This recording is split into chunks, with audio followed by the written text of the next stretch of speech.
السلام علیکم ورحمۃ اللہ وبرکاتہ۔ ناظرین، ایک سوال یہ آیا ہے کہ نماز میں سلام پھیرنے کے بعد گردن گھما کر کلمہ طیبہ لا الہ الا اللہ محمد الرسول اللہ پڑھتے ہیں، کیا یہ بدعت ہے؟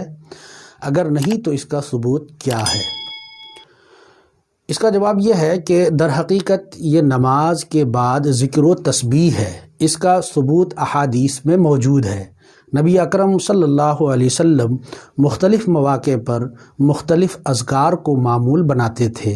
صحیح مسلم میں حضرت مغیرہ بن شعبہ رضی اللہ تعالی عنہ سے روایت منقول ہے کہ حضور صلی اللہ علیہ وسلم فرض نماز کے بعد لا الہ الا اللہ وحدہ لا شریک لہ لہ الملک ولہ الحمد وہو علی کل شیء قدیر اللہم لا مانع لما اعطیت ولا معطی لما منعت ولا ينفع ذا الجد منک الجد۔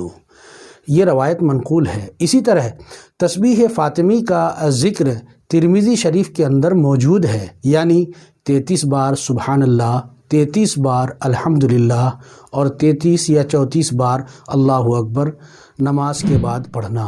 اس سے معلوم ہوا کہ نماز کے بعد کلمہ پڑھنا اور تسبیح پڑھنا درست ہے۔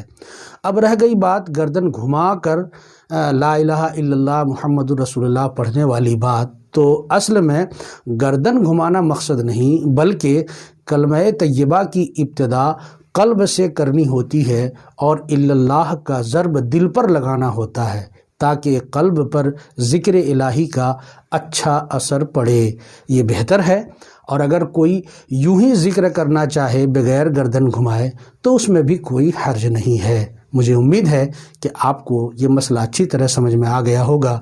ناظرین، آپ سے درخواست ہے کہ آپ ہمارے چینل کو سبسکرائب کریں، ویڈیو کو لائک اور شیئر ضرور کریں۔ السلام علیکم ورحمۃ اللہ وبرکاتہ۔